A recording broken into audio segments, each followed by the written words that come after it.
ได้ยินข่าวว่าธนาคารสิล่มเนาะพี่น้องธนาคารจะล่มแล้วเขาก็เลยว่าสิพากันไปปิดบัญชีเดี๋ยวมาเบิ่งน้ำกันว่าเงินในบัญชีเนี่ยโตเกียวมีเท่าไหร่นงน้อยมีเท่าไหร่เนาะพี่น้องรู้แล้วจะอึ้งเดี๋ยวมาเบิ่งน้ำกันพี่น้องสบายดีเด้อพ่อแม่พี่น้องมื้อนี้กาสิพากันไปปิดบัญชีพี่น้องกลัวธนาคารล่มแล้วแบบว่าไม่ได้ใช้เงินพี่น้องเลยใช่อังเปาเพิ่นก็งามอยู่อากาศก็ร้อนถึงว่าสิมีลมแต่ก็แบบเป็นลมแบบลมร้อนนะพี่น้องเอ้ยแม่หวาเพิ่นก็เข้าไปในหมู่บ้านเนาะคือแผลของแม่หวานะเพิ่นแบบว่าเริ่มดีขึ้นแล้วใช่มหัศจรรย์เลยเก็ดของที่มันเป็นแผลนะพี่น้องมันออกหลุดออกมันหลุดเองเนาะตามที่หมอบอกเลยว่าเดี๋ยวมันก็หลุดไปเองว่าซั่นหลุดแล้วเด้อพี่น้องแต่ก็ยังอีกน้อยหนึงเป็นหม่องเล็บหั่นแหละหม่องที่เอาเล็บออกเนาะมันก็ยังบ่เซาซะนิดแต่การตรวจเบาหวานให้แม่เพิ่นแล้วมื้อเช้านี้134เนาะพี่น้องก็ถือว่าคงที่เพราะว่าแม่เพิ่นกินข้าวเจ้าแลรู้สึกว่ามันคงที่เนาะพี่น้องเบาหวานไม่ขึ้นคือข้าวเจ้าต้องเป็นข้าวเจ้าไทยเท่านั้นเพราะว่าถ้าข้าวเจ้าลาวนะมันจะปนข้าวเหนียวแล้วเฮ็ดให้เบาหวานไม่หวานนะขึ้นพี่น้องแล้วกินข้าวเจ้าไทยแหละบ่ขึ้นเลยดีใจพี่น้องก็เลยให้กำลังใจแม่หวาว่าสู้ต่อไปพี่น้องว่าบ่ให้กินข้าวเหนียวเนาะแล้วเพิ่นน่ะโอ้ยเห็นติ๊บข้าวเหนียวอยากกินข้าวเหนียวเด้ว่าซั่นเป็นจั่งใดลูกอาการมันเป็นจั่งใดลูกอยากอาบน้ำบ่ลูกโอ้ยตัวเกียวแปลว่าคนเฮาน่ะบ่สามารถเบิ่งที่ภายนอกได้เนาะพี่น้องสิเบิ่งเฮานี่โอ้ยคือสิมีเงินมีคำความจริงแล้วมาเบิ่งนํกันอยู่กลางคลิปเด้อพี่น้องเอ้ยเดี๋ยวสิมาเฉลยว่า2บัญชีเฮา2คนนี่สิมีเงินเท่าใดเบิ่งก็เด้อเดี๋ยวจะให้ดูเดี๋ยวจะเฉลยเด้อพี่น้องเป๋าน้อยๆนะค่ะลุยแบบเฮายัดใส่กระเป๋าแล้วมันเสียดสีกับกระเป๋านะพี่น้องมีแต่ตัวเลขติอันนี้เบิ่งดูว่าของนงน้อยพี่น้องนงน้อยนะขาดลุยเลยแล้วจะอึ้งโอ้ยว่าบ่อยากเอาไว้ในบัญชีนงน้อยสิว่าเนาะบัญชีมันอันนั้นแล้วอะบัญชีสิใช้บ่ได้แล้วว่าซ้ำกันเลยเหรอวะเกือบซ้ำกันนงน้อยหลายกว่านิดนึงไปพี่น้องไปปิดบัญชีนำกันเดี๋ยวสิให้เบิ่งกลางคลิปเด้อว่าได้ยังคนละเท่าใดเงินมีเท่าไหร่บ่รอช้าเพราะว่าจักหน่อยธนาคารเพิ่นสิปิดยาวแล้วตัวเกียวเอ้ยปิดจีโต้พี่น้องเผลอบ่ได้เลยพากันลงไปอาบน้ำแล้วอังเปากับแพนด้ามันร้อนแห้งพี่น้องเอ้ยบ่ไหวถ้าเฮาบ่ออกมาเพิ่นก็บ่มาได้อาบน้ำนะเพิ่นออกมาตอนเฮาออกมานี่แหละพี่น้องอังเปากันได้เนาะโอ้อังเปาเย็นอาบน้ำเพิ่นว่าอุ้ยกุ้งก็เต้นอยู่พี่น้องตอนนี้ไปถอนเงินมาแล้วเนาะงงมากคือเงินในบัญชีหนงน้อยนะมีอยู่1,500เนาะและในบัญชีน้องตัวเกียวนะมีอยู่1,400 บาทหนงน้อยละมีอยู่1,500 บาทเนาะบัดนี้เข้าไปถอนแล้วเงินน้องตัวเกียวหาถอนได้แต่ว่ามันลดลงส่วนเงินนงน้อยนะเพิ่มขึ้นพี่น้องงงมากจากเงินนงน้อยนะ1,500 บาทเนาะเพิ่มขึ้นมาเป็น1,696 บาทพี่น้องมันคือเพิ่มขึ้นบาทนี้มาเบิ่งของน้องโตเกียวบาทนี้นะจาก1,400 บาทเนาะมันลดลงมาเหลือ1,228 บาทงงมากงงอีหลีได้นี่ค่ะพาเดี๋ยวอึ้งแบบแนมหน้าเดี๋ยวก็ดงน้อยเอ้าเงินขึ้นลดลงวะนี่เดี๋ยวพี่น้องบริตัวอันนี้ค่ะ1,200นี่28 บาทนี่8 บาทมันจะซ้ำนี้ขึ้นลดลงแทนที่ว่าน้องว่าเขาต้องได้ดอกเบี้ยแน่ๆเลยว่ะว่าเขาไม่ได้ถอนดนเนาะมันเหลือ1,000 กว่าบาทไม่ได้ถอนดนแล้วมันสิได้อันเพิ่มขึ้นว่ะมาแล้วผัดลดลงพอเดี๋ยวงงแลตอนเข้าไปนะพนักงานเพิ่นก็ถามเนาะว่าสิปิดเลยบ่บัญชีบ่เก็บไว้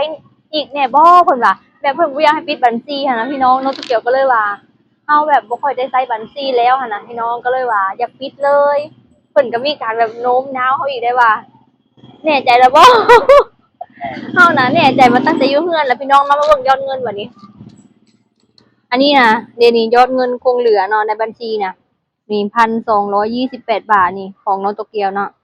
คือปิดบัญชีเนาะพี่น้องมาเบิ่งของนงน้อยบัดนี้ของนงน้อยก็คือ1,696 บาทนี่พี่น้อง มันคือบ่เป็นหลักแสนบาทแน่เนอนพี่น้องโอ้ยเมื่อยเด้เงินสำนี้ก็อยากปิดบัญชีพี่น้อง แต่ว่าคือตอนถ้าเปิดบัญชีฮะนะเงินในบัญชีต้องแบบมีเริ่มต้น500 บาทเนาะแต่ดีแต่ตอนปิดแล้วบ่ได้แบบเสียหยังนะพี่น้องแต่ก็มันก็ลดลงค่ะงงเด้น้องน้อยเพิ่มขึ้นงง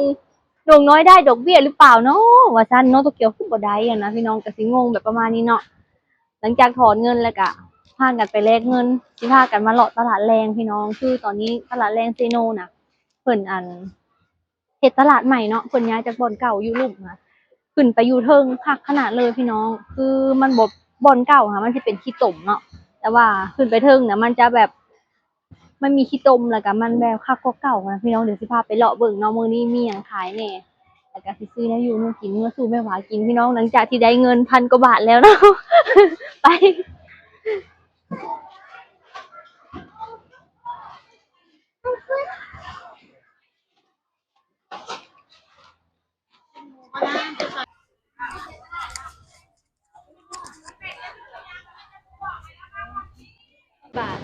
เด้อพี่น้องมะพร้าวมาตกอยู่ลาวนี่ถึกหน่วยละ20 บาทเนาะมะพร้าวเผานี่มาอยู่ลาวบ่มีคำว่าราคาตกพี่น้องนี่ช่วงนี้ก็เป็นช่วงที่แบบเศรษฐกิจบ่ค่อยคงที่เนาะพี่น้องก็คือพวกอาหารการกินพวกผลไม้อหย่างที่นำเข้าจากไทยเนาะมันก็สิราคาขึ้นเรื่อยๆพี่น้องเลยเพราะว่าช่วงนี้น้ำมันก็แพงพี่น้อง แบบใดผักหวานผักหวาน ผักหวาน รวมได้ค่ะยกเว้นแม่ค่ะจ้ะ รวมได้ยกเว้นไหมคะเพื่อนวะไก่ลาดเนื้อพี่น้องตัวละ100,000ขึ้นเนาะผู้ใดกระจมน้ำมันลดแพงพี่น้องเพราะว่าแม่ค้าเศร้าขายเนาะเพราะว่าเพิ่นสิมาลงตลาดคือกะต้องได้ใส่น้ำมันพี่น้องเลยตีนหมู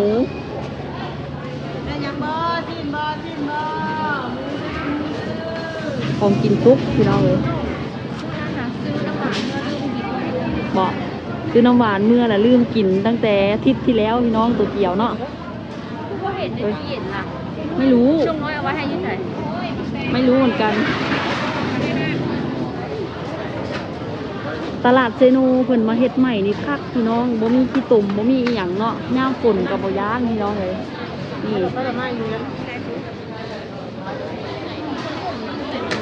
ทั้งลุ่มก็มีเนาะเป็นพวกอาหารป่าทั้งเทิงก็สิเป็นพวกผักพวกเนื้อหมูหรือว่าปลาทูเนาะพี่น้องทั้งลุ่มก็มี ไปเปลี่ยนอ่ะชอบมือมา รับจนถามเฮาว่า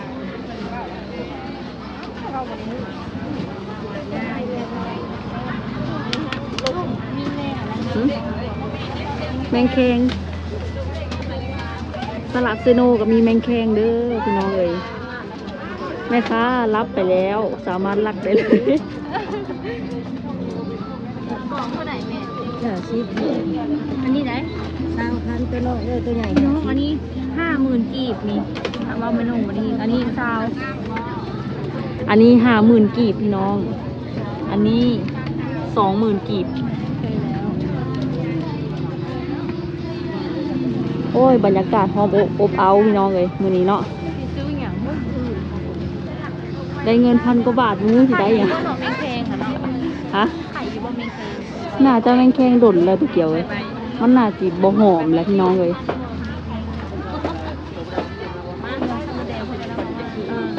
เติมมันแดงหลายแค่ มาขายบ่มาอยู่กันนะบ่ได้เอามาอันนั้นสิเด้ ทั้งลุ่มกับคักเด้อพี่น้องพักสดๆเลยเพิ่นเอามาแต่แถวๆนี่แหละพี่น้องเลยผักสดหมูสดคนก็สดพี่น้องเลยนี่บสดอันไหนติ่งอยู่เนาะเฮ็ดเฟืองได้พี่น้องผู้เฮ็ดเฟืองเฮ็ดอันนั้นเฮ็ดบด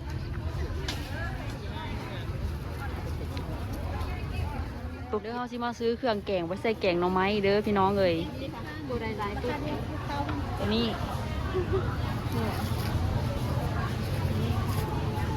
10,000 กีบหรือว่า20 บาทเด้อพี่น้องเอ้ยมีครบเลยนี่พักค่ะ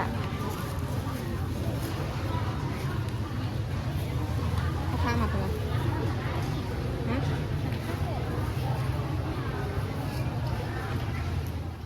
น้อยใส่แกงหน่อไม้พี่น้องทานนี้ครบครันเลยผลไม้นำเข้าจากไทยเด้อพี่น้องนี่ผลไม้เยอะมาก แต่ว่าราคาก็ไม่เบานะพี่น้องช่วงนี้ ราคาไม่เบาเลย มันนอนซื้อแหละเอาไปนั่งรถไปมาก่อนดูซอยแนมค่ะ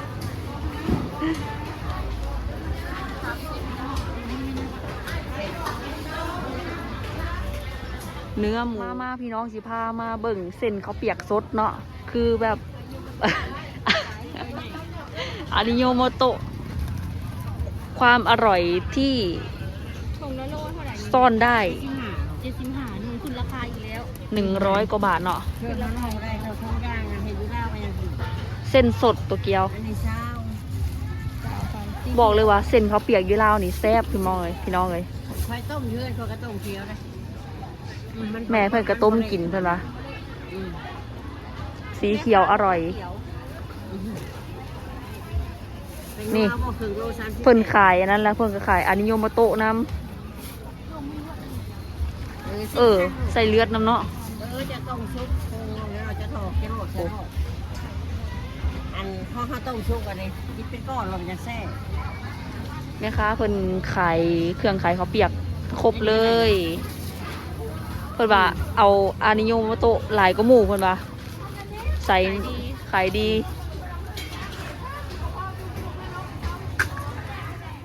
ผักบงเด้อพี่น้อง 1,010 บาท ว้าว มัดละ10 บาท พอช่วงนี้ใช้จ่ายอย่างประหยัด มัดละ10 บาทหรือว่า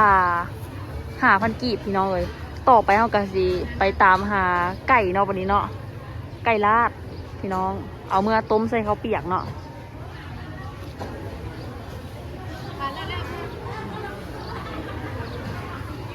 ได้ไก่หน่อยถุงหนึ่งอย่ากินหลายอย่าใส่หลายมันเปียงไปตามหาไก่ก็เด้อพี่น้องวันนี้ไก่อยู่แถวใดเนาะตัวเกี่ยวเอ๋ย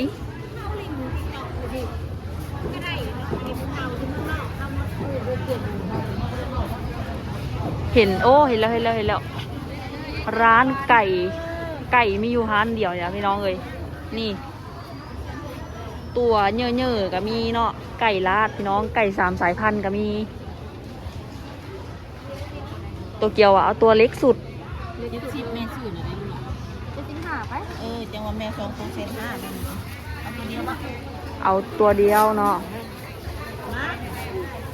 ตัวละ110 บาท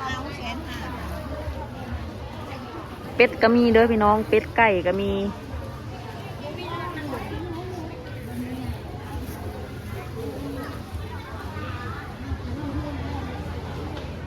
แล้วพี่น้องกาพอดีมาฮอดแล้วก็สิพากันไปอันทำบุญเนาะไปกินทานคนเสียชีวิตอยู่ในหมู่บ้านพี่น้องกามีข้าวแล้วก็ดอกไม้แล้วก็เทียน1 คู่พี่น้องแล้วก็เงินเนาะภาษาลาวเพิ่นสิเอิ้นว่ากินทานภาษาไทยบุ้งว่าเพิ่นเอิ้นว่าอย่างเนาะไปทำบุญกันแบบคนเสียชีวิตนะพี่น้องเนาะไม่ว่าคนในหมู่บ้านใครเสียก็ต้องได้ไปกินทานไปทำบุญพี่น้องเลยประมาณนี้เลยสำหรับคลิปนี้ฝากพ่อแม่พี่น้องกดไลค์กดติดตามกดแชร์เนาะและที่สำคัญบอกกดคำโฆษณาพบกันใหม่คลิปหน้าเด้อพี่น้องสบายดีบ๊ายบาย